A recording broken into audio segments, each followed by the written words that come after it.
नमस्ते श्रोतागण, आप सबको मेरी तरफ से गणतंत्र दिवस की हार्दिक शुभकामनाएं। आज मैं फिर से आप लोग के समक्ष एक हिंदी कविता लेकर प्रस्तुत हुई हूँ। आज की मेरी प्रस्तुति रामधारी सिंह दिनकर जी के रचना कुरुक्षेत्र महाकाव्य से लिया गया है।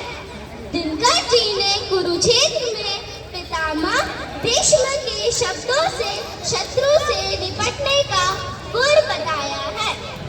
भीष्म कहते हैं, क्षमा दया तब त्याग मनोबल सबका लिया सहारा। क्षमा दया तब त्याग मनोबल सबका लिया सहारा। कर्नल व्यास सुयोधन तुमसे कहो कहाँ कब हारा। क्षमाशील हो रिपु समक्ष तुम हुए विनित जितना ही। क्षमाशील हो रिपु समक्ष तुम हुए विनित जितना ही। दुष्ट कौरवों ने तुमको कायर समझा उतना ही। अत्याचार सहन करने का फल यही होता है। अत्याचार सहन करने का फल यही होता है। पौरुष का आतंक मनुष्य कोमल होकर खोता है। क्षमा शोभती उस भुजंग को जिसके पास गरल हो।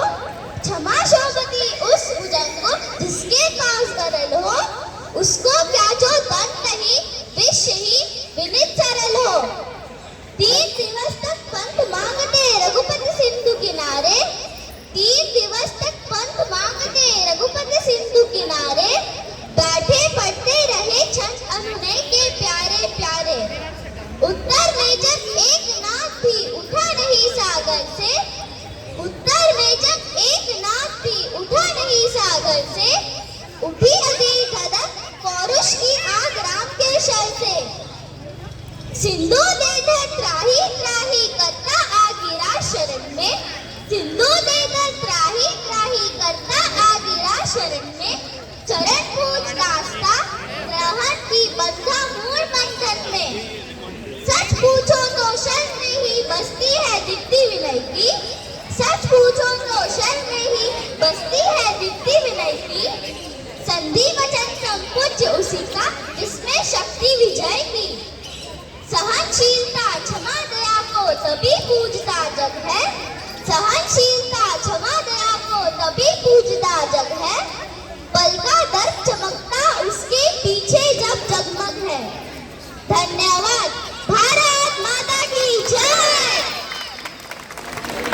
इतने प्यारे शब्दों का संकलन करने के बाद इतनी अच्छी तरह एक आवेग के साथ, एक वेग क्षमता के साथ जो शब्दों का प्रहार आपने देशवासियों के और हाईलैंड वासियों के दिमाग में किया है, ये अत्यंत सराहनीय है।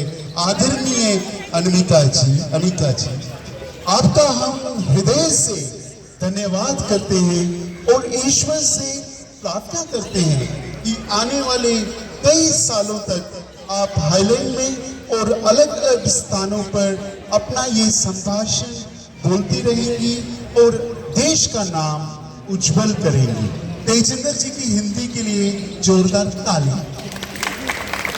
मैं इनके पेरेंट्स को एक मिनट जरा बाहर बुलाऊंगा, प्लीज आप जरा आइए, दोनों पेरेंट्स प्लीज।